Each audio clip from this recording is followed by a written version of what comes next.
তবে যুবকদেরকে একটা কথা বলি, ছাত্র সমাজ যারা, যে দুনিয়াবি সফলতাই মনে করো না যেটা আমরা সফল হয়েছি। আল্লাহ সুবহানাহু ওয়া তাআলা বলছেন, কুল্লু নাফসিন যায়িকাতুল মাউত, প্রত্যেকটা মানুষই, প্রাণী মৃত্যুবরণ করবে এবং প্রত্যেককেই তার কর্ম অনুযায়ী ফল দেওয়া হবে। আল্লাহ সুবহানাহু ওয়া তাআলা বলছেন, ফামান যুহজিহা আনিন নার ওয়া উদখিলাল জান্নাহ, যাকে জাহান্নাম থেকে দূরে রাখা হবে আর জান্নাতে প্রবেশ করানো হবে, ফাকাদ ফাজ, ওই ব্যক্তি কেবলমাত্র সফল কাম। তাহলে আমরা এটা মনে করব না যে দুনিয়াবি কল্যাণ পেয়ে আমি সফল।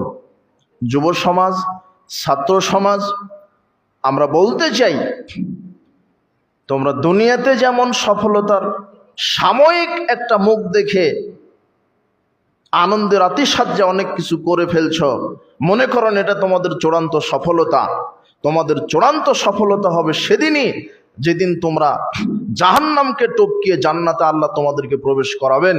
কাজেই আমরা যুব সমাজ, ছাত্র সমাজকে দাওয়াত আহ্বান জানাই, সালাফিদের পক্ষ থেকে, যে আমাদের আকীদা মানহাজটাও যেন আমরা শুদ্ধ করে দুনিয়াতেও কল্যাণকামী হই, পরকালেও যেন আমরা সাফল্যের মুখ দেখতে পারি। আল্লাহ আমাদের সবাইকে কবুল করুন। যুবকদের প্ল্যাটফর্মে আমাদের দাওয়াত, ছাত্র সমাজকে আমাদের দাওয়াত। যুবকদেরকে, ছাত্রদেরকে আমরা বলি যে তোমরা যে সংস্কার চেয়ে যুদ্ধের মাঠে ঝাঁপিয়ে পড়েছ, তোমরা দুর্নীতিমুক্ত বাংলাদেশ চাও, নিপীড়ন মুক্ত বাংলাদেশ চাও, এটা তোমাদের আকাঙ্ক্ষা নয়। বাংলাদেশের 20 কোটি মানুষের আকাঙ্ক্ষা ছিল, যুগ যুগ ধরে তারা এই আকাঙ্ক্ষা পোষণ করে গেছে, কবে এই দেশ নিপীড়ন মুক্ত হবে, জুলুম মুক্ত হবে, দুর্নীতি মুক্ত হবে, নিষ্পেষণ মুক্ত হবে। সেটা তোমরা দেখিয়ে দিয়েছ। এই ছাত্র সমাজ, যুব সমাজ দেখিয়ে দিয়েছে কিভাবে হক আদায় করে নিতে হয়, কিভাবে অধিকার প্রতিষ্ঠায় আন্দোলন করতে হয়, কিভাবে সংগ্রাম করতে হয়, কিভাবে ন্যায্য অধিকার আদায়ে দুর্বার গতিতে সংগ্রাম করতে হয়। এটা জাতিকে তোমরা শিখিয়ে দিয়েছ। তাই তোমরাই এই জাতির অ্যাসেট, তোমরা হলো মূল্যবান সম্পদ।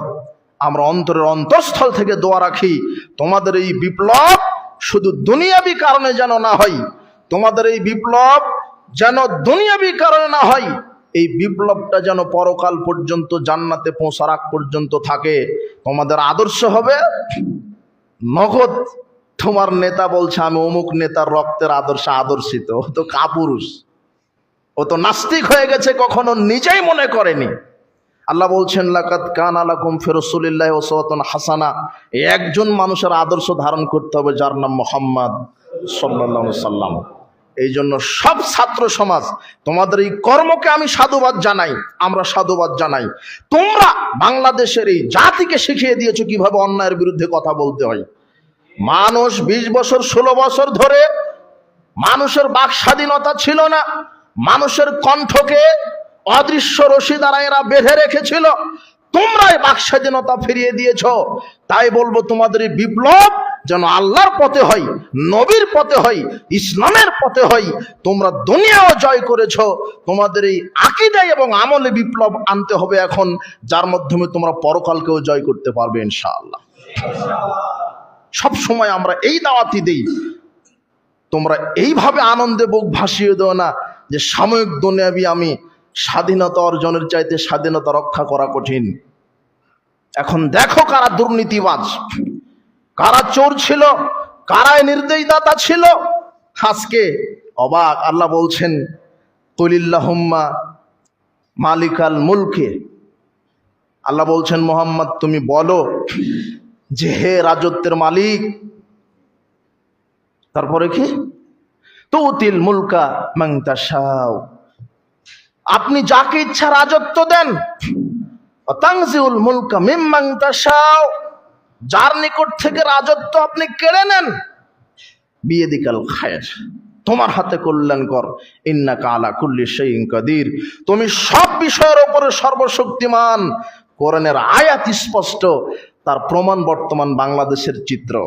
কালকে ক্ষমতা ছিল, আজকে ক্ষমতা নেই। কালকে তার পাওয়ার কত ছিল। মানুষ এখন পুলিশ বাহিনীকে দেখে মনে করে পুলিশ নয়, মনে করে যে হলো সন্ত্রাস।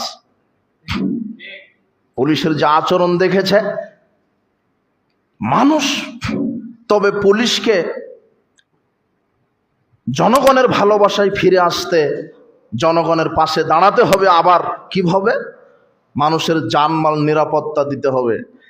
আল্লাহ ক্ষমতারও মালিক, ক্ষমতা ছিনিয়ে নেওয়ার মালিক। দুদিন আগে তোমরা মানুষকে পিটালে, এখন তোমরা ছিলে মানুষের জানমাল রক্ষাকারী, এখন তোমাদের নিজেরই জানমাল রক্ষার কোনো গ্যারান্টি নেই। অবাক কথা, আল্লাহর ক্ষমতা কত তুমি দেখোনি? এটা হলো আল্লাহর ক্ষমতা। কোথায় তুমি জানমালের নিরাপত্তা দিবে, অথচ তোমারই জানমালের নিরাপত্তা নেই। এখন সব কর্মের ফল জুলুমের ফল। তুমি এখন লাইভ এসে কান্নাকাটি করে তোমার ড্রেস খুলে ফেলছ। যখন স্বৈরাচার বলেছিল যে ওকে গুলি করো, তখন তোমার বিবেকে নাড়া দেয়নি? কত মানুষের বুক খালি করেছ। নির্দেশদাতা কে? তাদেরকে খুঁজে বাহির করো। নিম্ন পদস্থ যারা চাকরি করে এদেরকে দোষ নাই দিলাম, যারা নির্দেশদাতা বড় কর্মপদস্থ এরা কারা, নির্দেশদাতা কারা, তাদেরকে খুঁজে বাহির করো। এদের বিচার করতে হবে। ইসলাম বলছেন নাফসু বিন নাফস, জানের বদলে জান, চোখের বদলে চোখ, হাতের বদলে হাত, পায়ের বদলে পা, রক্তের বদলে রক্ত।